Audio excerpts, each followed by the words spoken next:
Salam jumpa lagi Bapak Ibu, saudara-saudariku, orang-orang muda serta anak-anak yang dikasihi Tuhan. Kita sampai di hari Jumat Agung, 18 April 2025. Mari kita sekalian diajak untuk merenungkan misteri yang terindah bagi kita di hari ini. Dalam nama Bapa dan Putra dan Roh Kudus. Amin. Hari ini adalah puncak keheningan dan permenungan iman kita. Jumat Agung bukan sekedar mengenang kematian Tuhan Yesus. Dia adalah misteri kasih terbesar, saat Tuhan yang tak berdosa rela menanggung semua penderitaan umat manusia, bahkan sampai wafat di salib. Yesus tidak hanya mati, Ia mati untuk kita. Ia tidak dihukum karena kesalahannya, tetapi karena cintanya. Dan kita disembuhkan bukan karena kita layak, tapi karena Dia rela terluka.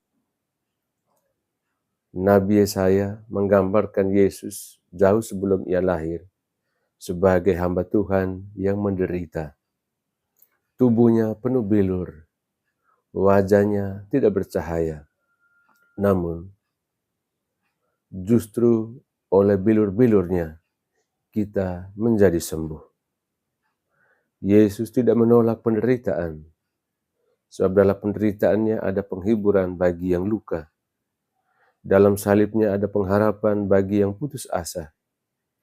Ia diam ketika difitnah, sabar saat dipukul, dan tetap mengasihi saat disalibkan.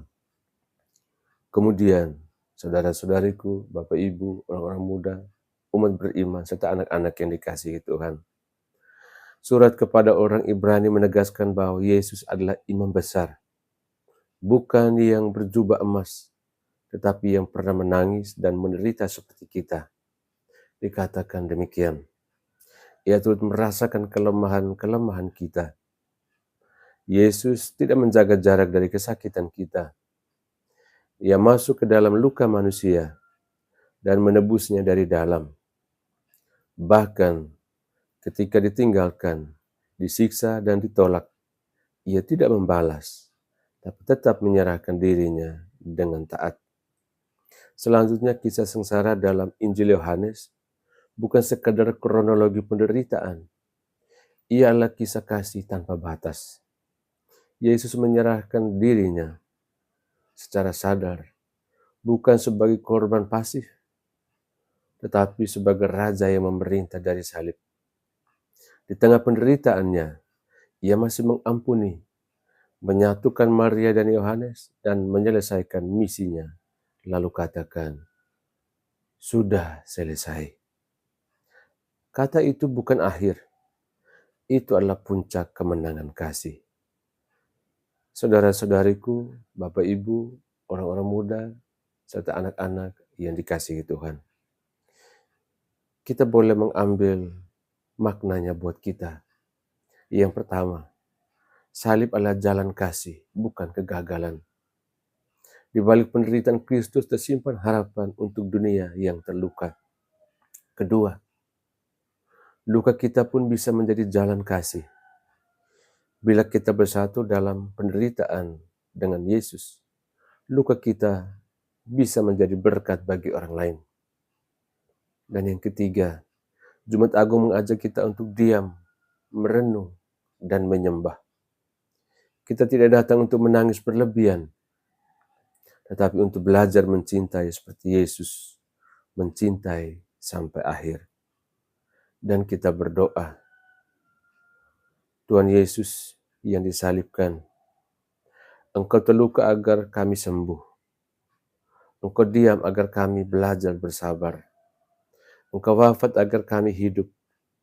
Ajarilah kami untuk memeluk salib kami dengan cinta, bukan dengan keluhan. Bantulah kami melihat di balik penderitaan kami, wajah-Mu yang setia dan penuh kasih.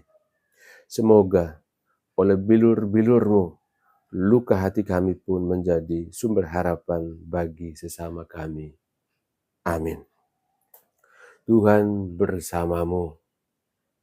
Semoga kita sekalian, semua mereka yang kita kenangkan dalam doa-doa kita, dan usaha-usaha kita senantiasa dilindungi, dibimbing, dan diberkati oleh Allah yang Maha Kuasa, Bapa dan Putra dan Roh Kudus. Amin.